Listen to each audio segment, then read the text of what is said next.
ನಾನಿಲ್ಲಿ ಚಿಕನ್ ಸಾಂಬಾರು ಮಾಡೋದು ಹೇಗೆ ಅಂತ ಹೇಳ್ಕೊಡ್ತಾ ಇದ್ದೀನಿ. ಇಲ್ಲಿ ಪೀಸ್ ಸಪ್ರೇಟು ಮತ್ತು ಚಿಕನ್ ಸಪ್ರೇಟ್ ಮಾಡಿರೋ ಚಿಕನ್ ಬಸ್ಸಾರು ಅಂತ ಕರೀತಾರೆ, ಚಿಕನ್ ಹುರ್ಬಾಡ್ ಅಂತನಾದರೂ ಕರೀತಾರೆ, ಮತ್ತು ಈ ಮಂಡ್ಯ ಸ್ಟೈಲ್ ಚಿಕನ್ ಸಾಂಬಾರು ಅಂತನಾದರೂ ಕರಿಬೋದು.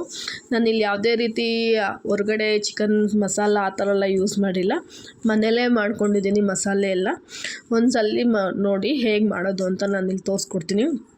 ಮುದ್ದೆ ಜೊತೆ ತುಂಬ ಚೆನ್ನಾಗಿರುತ್ತೆ. ನಾನಿಲ್ಲಿ ಅರ್ಧ kg ಚಿಕನ್ ಸ್ಕಿನ್ ಔಟ್ ತೊಗೊಂಡಿದ್ದೀನಿ. ಅದನ್ನ ಉಪ್ಪು ಅರಿಶಿನ ಹಾಕಿ ನೀಟಾಗಿ ತೊಳೆದು ವಾಶ್ ಮಾಡಿ ಇಟ್ಕೊಂಡಿದ್ದೀನಿ. ಅದಕ್ಕೆ ಒಂದು ಅರ್ಧ ಈರುಳ್ಳಿ ಕಟ್ ಮಾಡಿ ಇಟ್ಕೊಂಡಿದ್ದೀನಿ. ಒಂದು 5 ಎಸ್ಲು ಬೆಳ್ಳುಳ್ಳಿನ ಚೆನ್ನಾಗಿ ಇದು ಮಾಡಿ ಇಟ್ಕೊಂಡಿದ್ದೀನಿ. ಇಲ್ಲಿ ಚಿಕನ್ ಒಂದು ಪಾತ್ರೆಗೆ ಒಂದು ಸ್ವಲ್ಪ ಎಣ್ಣೆ ಹಾಕಿ ಈರುಳ್ಳಿ ಮತ್ತು ಬೆಳ್ಳುಳ್ಳಿ ಹಾಕಿ ಚೆನ್ನಾಗಿ ಈರುಳ್ಳಿ ಬೆಳ್ಳುಳ್ಳಿ ರೋಸ್ಟ್ ಆದಮೇಲೆ ಚಿಕನ್ ಹಾಕ್ಕೊತಾ ಇದ್ದೀನಿ. ಚಿಕನ್ ಹಾಕ್ಕೊಂಡಾದ್ಮೇಲೆ ಎಣ್ಣೆ ಬೆಳ್ಳುಳ್ಳಿ ಈರುಳ್ಳಿ ಜೊತೆ ಚೆನ್ನಾಗಿ ಒಂದು 2 ನಿಮಿಷ ರೋಸ್ಟ್ ಮಾಡ್ಕೊಳ್ಳಿ. ರೋಸ್ಟ್ ಮಾಡ್ಕೊಂಡಾದ್ಮೇಲೆ ಸ್ವಲ್ಪ ರುಚಿಗೆ ತಕ್ಕಷ್ಟು ಉಪ್ಪು, ಅರ್ಧ kg ಚಿಕನ್ಗೆ ಎಷ್ಟು ಉಪ್ಪು ಬೇಕಾಗುತ್ತೆ ಮಸಾಲೆ ಎಲ್ಲ ನೋಡಿಕೊಂಡು ಉಪ್ಪನ್ನ ಹಾಕ್ಕೊಳ್ಳಿ. ಈ ತರಕಾರಿ ಸಾಂಬಾರು ಮಾಡೋವಾಗಕ್ಕಿಂತ ಉಪ್ಪು ಹಾಕ್ತೀವಿ, ಅದಕ್ಕಿಂತ ಒಂಚೂರು ಜಾಸ್ತಿ ನಾನ್ ವೆಜ್ಗೆ ಯಾವಾಗಲೂ. ಮತ್ತು ಉಪ್ಪು ಖಾರ ಕರೆಕ್ಟಾಗಿದ್ದರೆ ಚಿಕನ್ ಸಾಂಬಾರು ಚೆನ್ನಾಗಿರೋದು. ಉಪ್ಪು ಖಾರ ಕರೆಕ್ಟಾಗಿಲ್ಲ ಅಂದರೆ ತರಕಾರಿ ಸಾಂಬಾರು ಬೇಳೆ ಸಾಂಬಾರು ಥರ ಇರುತ್ತೆ. ನೋಡಿಕೊಂಡು ಉಪ್ಪು ಖಾರ ಕರೆಕ್ಟಾಗಿ ಹಾಕ್ಕೊಳ್ಳಿ. ಚಿಕನ್ನು ಅಷ್ಟೇ ಒಂದು ಹದವಾಗಿ ಬೇಯಿಸ್ಕೋಬೇಕು. ಕುಕ್ಕರಲ್ಲೆಲ್ಲ ಕೂಗಿಸಿದ್ರೆ ಅದು ಚೆನ್ನಾಗಿ ಬೆಂದೋಗ್ಬಿಡುತ್ತೆ, ಅದು ಒಂಥರ ಅಷ್ಟು ಚೆನ್ನಾಗಿರಲ್ಲ ಟೇಸ್ಟು. ನೋಡಿ ಎಣ್ಣೆಲ್ಲ ಆಲ್ರೆಡಿ ನೀರು ಬಿಟ್ಕೊಂಡು ಬೇಯ್ತಾ ಇರುತ್ತೆ, ಅದಕ್ಕೋಸ್ಕರ ಆದಮೇಲೆ ಸ್ವಲ್ಪ ನೀರನ್ನ ಆ್ಯಡ್ ಮಾಡ್ಕೊಬೇಕು. ಚಿಕನ್ ಫ್ರೈ ಆದಮೇಲೆ ಚಿಕನ್ ಮುಳುಗೋಷ್ಟು ಮಾತ್ರ ನೀರನ್ನ ಹಾಕ್ಬೇಕು. ಇಲ್ಲಿ ನಾನು ಬಿಸಿನೀರನ್ನ ಯೂಸ್ ಮಾಡಿದ್ದೀನಿ, ಯಾವುದೇ ಕಾರಣಕ್ಕೂ ತಣ್ಣೀರನ್ನ ಯೂಸ್ ಮಾಡಬೇಡಿ. ಬಿಸಿನೀರು ಕಾಯಿಸಿಟ್ಕೊಂಡು ಬಿಸಿನೀರನ್ನ ಯೂಸ್ ಮಾಡಿ. ಯಾವಾಗಲೇ ನಾನ್ ವೆಜ್ ಮಾಡಬೇಕಾದ್ರೂ ಅಷ್ಟೇ ಆದಷ್ಟು ಬಿಸಿನೀರನ್ನ ಯೂಸ್ ಮಾಡಿ. ಅಷ್ಟರಲ್ಲಿ ಚಿಕನ್ ಬೇಯೋಷ್ಟರಲ್ಲಿ ಮಸಾಲೆ ರೆಡಿ ಮಾಡ್ಕೊಳ್ಳೋಣ. ಅದು ಮಸಾಲೆಗೆ ಏನೇನು ಬೇಕೋ ಅದನ್ನು ನಾನು ಇಲ್ಲಿ ತೋರಿಸಿದ್ದೀನಿ, ಒಂದ್ಸಲ ಹೇಳ್ತೀನಿ ನೋಡ್ಕೊಳ್ಳಿ. ಕಡಲೆ, ಮೆಣಸು, ಗಸಗಸೆ, ಧನ್ಯ, ಚಕ್ಕೆ, ಲವಂಗ, ಬ್ಯಾಡಗೆ ಮೆಣಸಿನ್ಕಾಯಿ, ಒಣಗಿದ ಮೆಣಸಿನ್ಕಾಯಿ ಖಾರದ್ದು, ಬೆಳ್ಳುಳ್ಳಿ, ಶುಂಠಿ, ಈರುಳ್ಳಿ. ಬೆಳ್ಳುಳ್ಳಿ ಸ್ವಲ್ಪ ಜಾಸ್ತಿ ಹಾಕ್ಕೊಳ್ಳಿ, ಒಂದು ತಗೊಳ್ಳೋ ಜಾಗದಲ್ಲಿ 2 ತಗೊಳ್ಳಿ. ಚಿಕನ್ ಸಾಂಬಾರಿಗೆ ಬೆಳ್ಳುಳ್ಳಿನೇ ತುಂಬ ಟೇಸ್ಟ್ ಕೊಡೋದು. ಶುಂಠಿ ನೋಡ್ಕೊಂಡು ಹಾಕ್ಕೊಳ್ಳಿ. ನಾನ್ ವೆಜ್ಗೆ ಯಾವಾಗಲೂ ಅಷ್ಟೇ ಬೆಳ್ಳುಳ್ಳಿ ಜಾಸ್ತಿ ಶುಂಠಿ ಕಮ್ಮಿ ಬಳಸಿ, ಆವಾಗ ಸಾಂಬಾರು ಟೇಸ್ಟಾಗಿರುತ್ತೆ. ಇದನ್ನ ಫುಲ್ಲು ಎಣ್ಣೆಲಿ ಡ್ರೈ ರೋಸ್ಟ್ ಮಾಡ್ಕೋಬೇಕು. ಫಸ್ಟು ಒಂದು ಬಾಣಲಿಗೆ ಒಂದು ಸ್ವಲ್ಪ ಎಣ್ಣೆ ಹಾಕಿ, ಎಣ್ಣೆ ಕಾಯ್ದಾದ್ಮೇಲೆ ಫಸ್ಟು ಪೆಪ್ಪರ್ನ ಹಾಕ್ಕೋಬೇಕು. ನಾನಿಲ್ಲಿ ಒಂದು 10 ಪೆಪ್ಪರ್ನ ತೊಗೊಂಡಿದ್ದೀನಿ. ಮತ್ತು ನಾನಿಲ್ಲಿ ಈ ಮೆಣಸಿನ್ಕಾಯಿ ಏನಕ್ಕೆ ಕಮ್ಮಿ ತೊಗೊಂಡಿದ್ದೀನಿ ಅಂದರೆ ಮನೆಯಲ್ಲೇ ಸಾಂಬಾರು ಪೌಡರ್ ಇರುತ್ತಲ್ಲ, ಅದನ್ನ ಒಂದು ಸ್ಪೂನ್ ನಾನಿಲ್ಲಿ ಆ್ಯಡ್ ಮಾಡ್ಕೊಂಡಿದ್ದೀನಿ. ನೀವು ಮನೆಯಲ್ಲೇ ಯೂಸ್ ಮಾಡಿರೋ ಸಾಂಬಾರು ಪೌಡರ್ ಬೇಡ ನನಗೆ ಇಲ್ಲೇ ಹಾಕ್ತೀನಿ ಅಂದರೆ ಖಾರದ ಮೆಣಸಿನ್ಕಾಯಿ ಒಂದು 7-8 ಹಾಕ್ಕೊಳ್ಳಿ, ಬ್ಯಾಡಗೆ ಮೆಣಸಿನ್ಕಾಯಿ ಒಂದು 10 ಹಾಕ್ಕೊಳ್ಳಿ.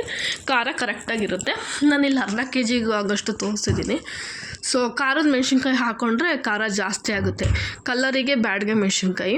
ಸೊ ಇಲ್ಲಿ ಮೆಣಸು, ಚಕ್ಕೆ, ಲವಂಗ ಎಲ್ಲ ಫ್ರೈ ಆದಮೇಲೆ ಎಣ್ಣೆಲಿ ಶುಂಠಿ, ಈರುಳ್ಳಿ, ಬೆಳ್ಳುಳ್ಳಿ ಹಾಕ್ಕೊಂಡು ನೀಟಾಗಿ ಫ್ರೈ ಮಾಡ್ಕೊತಾ ಇದ್ದೀನಿ. ಅದಾದಮೇಲೆ ಗಸಗಸೆ, ಕಡಲೆ, ಧನ್ಯ ಹಾಕ್ಕೊಂಡು ಚೆನ್ನಾಗಿ ಡ್ರೈ ರೋಸ್ಟ್ ಮಾಡ್ಕೋಬೇಕು. ಅದು ಫುಲ್ಲು ಡ್ರೈ ರೋಸ್ಟ್ ಆದಮೇಲೆ ಮಿಕ್ಕಿರೋಂಥದ್ದು ತೆಂಗಿನಕಾಯಿನ ಫಸ್ಟೇ ನಾನು ಅಲ್ಲಿ ಕಟ್ ಮಾಡಿಟ್ಕೊಂಡು ಅಂದರೆ ತರ್ತರಿಯಾಗಿ ಜಾರಲ್ಲಿ ಸ್ವಲ್ಪ ರುಬ್ಬಿಟ್ಕೊಂಡು, ಯಾಕಂದರೆ ಅದ್ರ ಜೊತೆ ನೀಟಾಗಿ ತೆಂಗಿನಕಾಯಿ ಪೇಸ್ಟ್ ಆಗೋಲ್ಲ. ಒಂದೊಂದ್ಸಲಿ ಆಗುತ್ತೆ, ಅದಾಗಿ ಪೀಸ್ ಆಗಿರೋದಕ್ಕೆ ತೆಂಗಿನಕಾಯಿ ತರಿಯಾಗಿ ರುಬ್ಬಿಟ್ಕೊಂಡು ಅದನ್ನು ಆ್ಯಡ್ ಮಾಡ್ಕೊತಾ ಇದ್ದೀನಿ. ತೆಂಗಿನಕಾಯಿ ಡ್ರೈ ರೋಸ್ಟ್ ಆದಮೇಲೆ ಅದಕ್ಕೆ ಸ್ವಲ್ಪ ಅರಿಶಿನ ಹಾಕ್ಕೊಳ್ಳಿ. ಬ್ಯಾಡಿಗೆ ಮಿಕ್ಕಿರೋದು ಮೆಣಸಿನ್ಕಾಯಿಗಳಿದೆಯಲ್ಲ, ಮೆಣಸಿನ್ಕಾಯಿ, ಕೊತ್ತಂಬರಿ ಸೊಪ್ಪು ಹಾಕ್ಕೊಂಡು ನೀಟಾಗಿ ಡ್ರೈ ರೋಸ್ಟ್ ಮಾಡ್ಕೊಳ್ಳಿ. ಡ್ರೈ ರೋಸ್ಟ್ ಆದಮೇಲೆ ಸ್ವಲ್ಪ ಅರಿಶಿನ ಹಾಕ್ಕೊಳ್ಳಿ. ಲಾಸ್ಟಲ್ಲಿ ಅರಿಶಿನ ಹಾಕ್ಕೊಂಡು ನೀಟಾಗಿ ಎಲ್ಲ ಮಸಾಲೆಗೂ ಅರಿಶಿನ ಹಿಡಿಯೋಗೆ ನೀಟಾಗಿ ಮಿಕ್ಸ್ ಮಾಡ್ಕೊಳ್ಳಿ.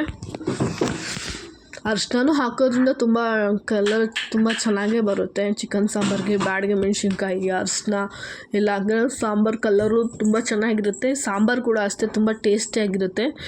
ಒಂದು ಅಡ್ವಾಂಟೇಜ್, ಶನಿವಾರ ತಿನ್ನೋರು ಯಾರಾದರೂ ಶನಿವಾರ ನೈಟ್ ಕೂಡ ಮಾಡ್ಕೋಬೋದು. ನೋಡಿ ಈ ರೀತಿ ಎಷ್ಟು ಕಲರ್ಫುಲ್ಲಾಗಿ ಮಸಾಲೆ ಕಾಣಿಸ್ತಿದೆ. ಇದನ್ನು ಒಂದು ಜಾರಿಗೆ ಟ್ರಾನ್ಸ್ಫರ್ ಮಾಡಿಕೊಂಡು ನೀಟಾಗಿ ನುಣ್ಣಗೆ ಪೇಸ್ಟ್ ಮಾಡಿ ಇಟ್ಕೋಬೇಕು. ಇಲ್ಲಿ ಶನಿವಾರ ತಿನ್ನೋರಿದ್ರೆ ಶನಿವಾರ ಮಾಡ್ಕೊಂಡು ಮಾರ್ನಿಂಗು ಸಂಡೇ ಖಾಲಿ ಆಗುತ್ತೆ. ಸಂಡೇ ಮಾಡಿದ್ರೆ ಕೆಲವು ಸೋಮವಾರ ತಿನ್ನಲ್ಲ, ಅದು ಇರುತ್ತೆ. ಇಲ್ಲಿ ನೋಡಿ ಮನೇಲಿ ಮಾಡಿರೋಂಥ ಒಂದು ಸ್ಪೂನ್ ಸಾಂಬಾರು ಪೌಡರ್ನ ಕೂಡ ನಾನಿಲ್ಲಿ ಆ್ಯಡ್ ಮಾಡ್ಕೊತಾ ಇದ್ದೀನಿ. ಆಗಲೇ ಹೇಳಿದಾಗೆ ಸಾಂಬಾರು ಪೌಡ್ರು ಬೇಡ ಅನ್ನೋರು ಮೆಣಸಿನ್ಕಾಯಿ ಜಾಸ್ತಿ ಮಾಡ್ಕೊಬೋದು. ಇಲ್ಲಿ ನೀಟಾಗಿ ನನಗೆ ಪೇಸ್ಟ್ ಆದಮೇಲೆ 1 ಸ್ಪೂನಷ್ಟು ಮಸಾಲೆನ ಸಪ್ರೇಟಾಗಿ ಎತ್ತಿಟ್ಕೋಬೇಕು. ಮಸಾಲೆ ಏನಕ್ಕೆ ಅಂದರೆ ಚಿಕನ್ ಫ್ರೈ ಮಾಡ್ತೀನಲ್ವ, ಅದಕ್ಕೆ ಇದೇ ಮಸಾಲೆನೇ ಯೂಸ್ ಮಾಡ್ತೀನಿ. ಅದಕ್ಕೋಸ್ಕರ 1 ಸ್ಪೂನು ಮಸಾಲೆನ ಎತ್ತಿಟ್ಕೊಂಡಿದ್ದೀನಿ. ನೆಕ್ಸ್ಟು ಮಿಕ್ಕಿರೋಂಥ ಮಸಾಲೆನ ಚಿಕನ್ಗೆ ಆಲ್ರೆಡಿ ಬೆಂದಿರೋ ಚಿಕನಿಗೆ ಆ ಮಸಾಲೆನ ಹಾಕಿ ನೀರನ್ನ ಒಂದು ಹದವಾಗಿ ನೋಡಿಕೊಂಡು ಬಿಸಿನೀರನ್ನ ಮಸಾಲೆ ಎಲ್ಲ ಹಾಕಿ ನೀಟಾಗಿ ಇದು ಮಾಡ್ಕೋಬೇಕು. ಚಿಕನ್ ಸಾಂಬಾರು ಗಟ್ಟಿ ಇರಬಾರ್ದು, ಮೀಡಿಯಮ್ ತೆಳ್ಳಗೆ ಇರಬೇಕು. ಕೆಲವೊಬ್ಬರು ಚಿಕನ್ ಸಾಂಬಾರನ್ನ ತುಂಬ ಗಟ್ಟಿ ಮಾಡಿಬಿಡ್ತಾರೆ, ಅದು ಮಸಾಲೆ ಥರ ಇರುತ್ತೆ. ಅದಕ್ಕೆ ನೀರನ್ನ ನೋಡಿಕೊಂಡು ಹಾಕಬೇಕು. ಅದು ಮಸಾಲೆ ಥರ ಇದ್ದರೆ ಅಷ್ಟು ಚೆನ್ನಾಗಿರಲ್ಲ. ನೋಡ್ಕೊಂಡು ನೋಡಿ, ಈ ರೀತಿ ಇಷ್ಟು ತೆಳ್ಳಗಿದ್ರೆ ಸಾಕು. ಇನ್ನೊಂದು ಸ್ವಲ್ಪ ನೀರು ಆ್ಯಡ್ ಮಾಡ್ಕೊಂಡು ತೆಳ್ಳಗೆ ಮಾಡಿಕೊಂಡು ಒಂದು ನೊರೆ ಬಿಡೋವರೆಗೂ ಬೇಯಿಸಿದ್ರೆ ಸಾಕು. ಜಾಸ್ತಿನೂ ಮಸಾಲೆಯಲ್ಲಿ ನೋಡಿ ಇಷ್ಟು ಬೆಂದರೆ ಸಾಕು. ಯಾಕಂದರೆ ಆ ಚಿಕನ್ ಕುದೀತಾ ಇರಬೇಕಾದ್ರೆ ಸಾಂಬಾರಿಗೆ ಅದು ಚಿಕನ್ ಮಸಾಲೆ ಇಳಿದ್ರೇ ಸಾಂಬಾರು ತುಂಬ ಟೇಸ್ಟಿಯಾಗಿರುತ್ತೆ. ಇವಾಗ ಸಾಂಬಾರು ಸಪ್ರೇಟು ಮತ್ತು ಚಿಕನ್ ಸಪ್ರೇಟ್ ಮಾಡಿ ಇಟ್ಕೊಂಡಿದ್ದೀನಿ. 2 ಸಪ್ರೇಟ್ ಮಾಡಿ ಇಟ್ಕೋಬೇಕು. ಇವಾಗ ಚಿಕನ್ ಹುರಿಯೋದಕ್ಕೆ ನಾನಿಲ್ಲಿ ಆಗಲೇ ಎತ್ತಿಟ್ಕೊಂಡಿರೋಂಥ ಮಸಾಲೆ, ಈರುಳ್ಳಿ ಮತ್ತು ಕೊತ್ತಂಬರಿ ಸೊಪ್ಪು, ಕರಿಬೇವಿನ ಸೊಪ್ಪು ಕಟ್ ಮಾಡಿ ಇಟ್ಕೊಂಡಿದ್ದೀನಿ. ಒಂದು ಬಾಣಲಿಯಲ್ಲಿ ಎಣ್ಣೆ ಹಾಕಿ ಫಸ್ಟ್ ಕರಿಬೇವಿನ ಸೊಪ್ಪು ಹಾಕಿ, ಕರಿಬೇವಿನ ಸೊಪ್ಪು ನೀಟಾಗಿ ಫ್ರೈ ಆಗಬೇಕು. ಅದ್ರ ಸ್ಮೆಲ್ ಚಿಕನ್ನಿಗೆ ಇಡೋದ್ರೆ ತುಂಬ ಚೆನ್ನಾಗಿರುತ್ತೆ. ಕರಿಬೇವಿನ ಸೊಪ್ಪು ನೀಟಾಗಿ ಫ್ರೈ ಆದಮೇಲೆ ಆನಿಯನ್ ಹಾಕ್ಕೊಳ್ತಾ ಇದ್ದೀನಿ. ಆನಿಯನ್ನು ನೀಟಾಗಿ ಫ್ರೈ ಆದಮೇಲೆ ಇಲ್ಲಿ ಬೇಕು ಅಂದರೆ ಒಂದು ಹಸಿಮೆಣ್ಸಿನ್ಕಾಯಿ, ಖಾರ ತಿನ್ನೋರು ಹಸಿಮೆಣ್ಸಿನ್ಕಾಯಿ 1-2 ಹಾಕೊಬೋದು. ಈ ಚಿಕನ್ನು ಹೀಟು ಹಸಿಮೆಣ್ಸಿನ್ಕಾಯಿ ಹಾಕಿದ್ರೆ ಕೆಲವೊಬ್ರು ಹೊಟ್ಟೆ ನೋವು ಬರುತ್ತೆ, ಅದಕ್ಕೋಸ್ಕರ ನಾನಿಲ್ಲಿ ಹಾಕಿಲ್ಲ. ನಾನು ಖಾರ ಅಲ್ಲೇ ಕರೆಕ್ಟಾಗಿ ಹಾಕ್ಕೊಂಡಿದ್ದೀನಿ ಮಸಾಲೆಗೆ, ಅದಕ್ಕೆ ನಾನು ಇಲ್ಲಿ ಹಸಿಮೆಣ್ಸಿನ್ಕಾಯಿ ಹಾಕ್ಕೊಂಡಿಲ್ಲ. ಇದಕ್ಕೆ ಬೆಳ್ಳುಳ್ಳಿನೂ ಕೂಡ ನೀವು ಆ್ಯಡ್ ಮಾಡ್ಕೊಬೋದು, ಕ್ಯಾಪ್ಸಿಕಮ್ ಕೂಡ ಹಾಕ್ಕೊಬೋದು. ಕ್ಯಾಪ್ಸಿಕಮ್ ಹಾಕಿದ್ರೇ ಅದು ಟೇಸ್ಟ್ ಒಂದು ಬೇರೆ ಥರ ಬಂದುಬಿಡುತ್ತೆ. ಅದಕ್ಕೋಸ್ಕರ ಇವಾಗ ಈರುಳ್ಳಿ ಫ್ರೈ ಆದಮೇಲೆ ಮಸಾಲೆ ಆಗಲೇ ತೋರಿಸಿದ್ನಲ್ಲ, ಆ ಮಸಾಲೆ ಹಾಕಿ ಚೆನ್ನಾಗಿ ರೋಸ್ಟ್ ಮಾಡ್ಕೋಬೇಕು. ಕೊತ್ತಂಬರಿ ಸೊಪ್ಪು ಹಾಕ್ಕೊಂಡು ಸ್ವಲ್ಪ ನೀರು, ಕೊತ್ತಂಬರಿ ಸೊಪ್ಪನ್ನು ಬೆಂದು ರಸ ಇಳ್ಕೊಬೇಕು ಮಸಾಲೆಗೆ. ಕೊತ್ತಂಬರಿ ಸೊಪ್ಪನ್ನ ಮೇಲೂ ಕೂಡ ನೀವು ಹಾಕೋಬೋದು. ಆದಷ್ಟು ಮಸಾಲೆ ಬೇಯಬೇಕಾದ್ರೆ ಕೊತ್ತಂಬರಿ ಸೊಪ್ಪನ್ನ ಹಾಕ್ಕೊಳ್ಳಿ. ಅದು ಕೊತ್ತಂಬರಿ ಸೊಪ್ಪು ಬೆಂದು ರಸ ಬಿಟ್ರೇ ಅದು ತುಂಬ ಟೇಸ್ಟಿಯಾಗಿರುತ್ತೆ.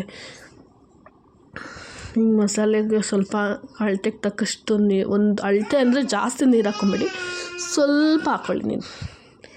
ಸ್ವಲ್ಪ ನೀರು ಹಾಕ್ಕೊಂಡು ಚೆನ್ನಾಗಿ ಮಸಾಲೆ ಈ ರೀತಿ ರೋಸ್ಟ್ ಆಗ್ತಾಯಿದೆ. ರೋಸ್ಟ್ ಆದಮೇಲೆ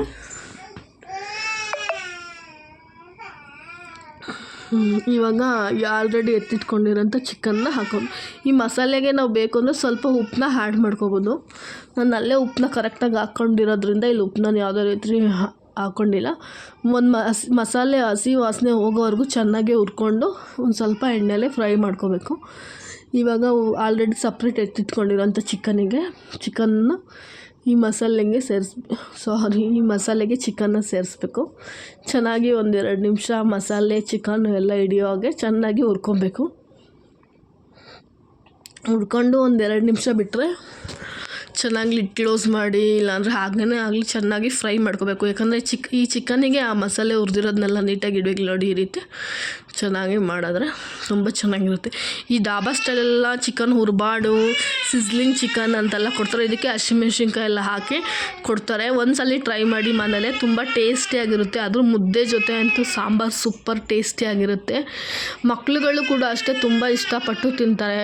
ವಾರಕ್ಕೊಂದ್ಸಲ ಈ ಥರ ಮಾಡಿಕೊಟ್ರೆ ತುಂಬ ಚೆನ್ನಾಗಿರುತ್ತೆ. ನೋಡಿ ಸಾಂಬಾರನ್ನ ಮಸಾಲೆ ಬ್ಯಾಡಗೆ ಮೆಣಸಿನ್ಕಾಯಿ ಎಲ್ಲ ಮಸಾಲೆ ಹುರಿದು ಮಾಡಿರೋದ್ರಿಂದ, ಸಾಂಬಾರು ಮನೇಲೇ ಮಾಡಿರೋದ್ರಿಂದ ಎಷ್ಟು ಕಲರ್ ತುಂಬ ಚೆನ್ನಾಗಿದೆ. ನಾನು ಇಲ್ಲಿ ಮುದ್ದೆ ಜೊತೆ ಸರ್ವ್ ಮಾಡಿದ್ದೀನಿ. ನಾನು ಶನಿವಾರದ ನೈಟ್ ಮಾಡಿರೋದ್ರಿಂದ ಮಾರ್ನಿಂಗ್ ಬ್ರೇಕ್ಫಾಸ್ಟ್ಗೂ ಕೂಡ ರಾಗಿ ದೋಸೆ ಆ ಥರ ಮಾಡಿದ್ದೀನಿ. ರಾಗಿ ದೋಸೆ ಮಾಡಿ ಸಾಂಬಾರು ಮತ್ತು ಇದನ್ನ ಸರ್ವ್ ಮಾಡಿದ್ದೀನಿ. ಒಂದ್ಸಲ ಟ್ರೈ ಮಾಡಿ, ತುಂಬ ಟೇಸ್ಟಿಯಾಗಿರುತ್ತೆ. Thank you.